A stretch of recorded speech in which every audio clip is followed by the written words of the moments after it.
give you another example, I was contacted by a week or two ago, and she said a lady had sprayed her beans with Karo syrup. Quite familiar with Karo syrup?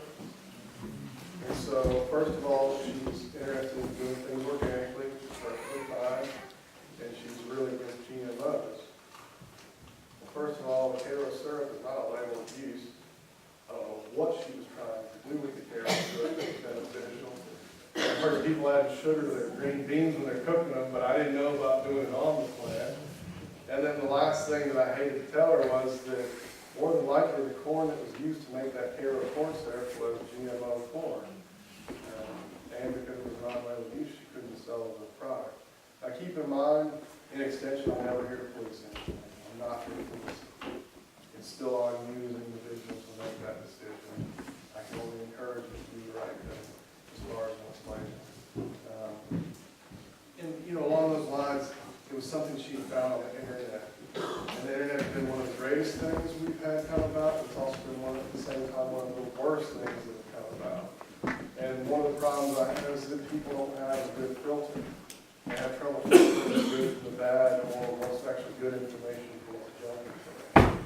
When I used to teach at Purdue University, I had students that would want to use just the web, like nobody wants to go to the library anymore and actually crack open a book and delve into the information. They want to go to the web.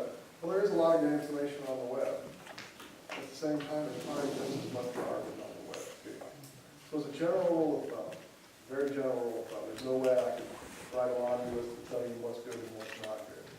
But as a general rule of thumb, if the information you find comes from a land-grant university, like University of Kentucky, or if you're in Indiana, it would be Purdue University. If you're in Florida, the University of Florida, University of Georgia, University of Arkansas, the land-grant system, more than likely it's sound information. If it's from some random person's blog, it doesn't mean that it's absolutely bad information, but the only way to make it simpler for you to try to decipher that is maybe that's not the best place to go. Seek out that type of information. Just like Wikipedia, if anybody's familiar with Wikipedia, you understand and realize that anybody can go on there and edit that and change that. So I could go on there right now and say 2 + 2 = 7. We all agree 2 + 2 = 4. I could write 2 + 2 = 7. Third grader, my 5-year-old has the capability of looking on an iPad now. Third grader could go and find Wikipedia and tell his teacher, well, 2 + 2 = 7. It's written there right there. Like, no, 2 + 2 = 7. But I just want to mention that. Keep in mind the source of information you utilize. Be able to happy to help any way I can down the road. But if you seek out other places, I certainly can't stop you from that. And most farmers, I encourage you to seek multiple sources of information, but make sure it's a good, reliable source of information, because there is a lot of junk out there, unfortunately.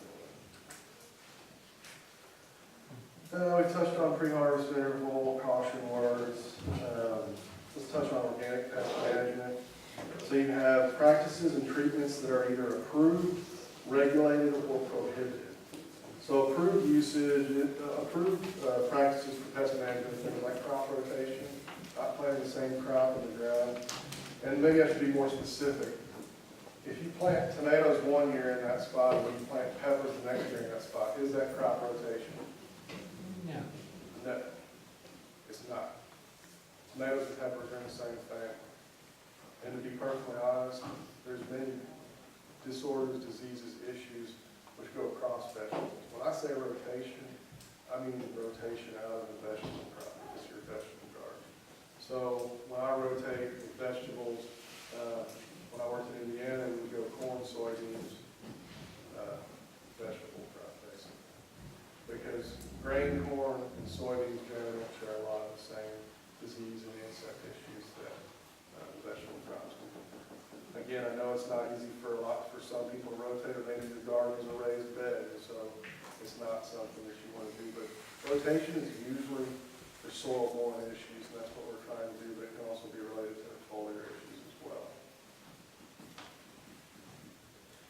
I guess lastly, I'll say I mentioned I used the word OMRI before. That's Organic Materials Review Institute. You can Google that, and you can go to their website.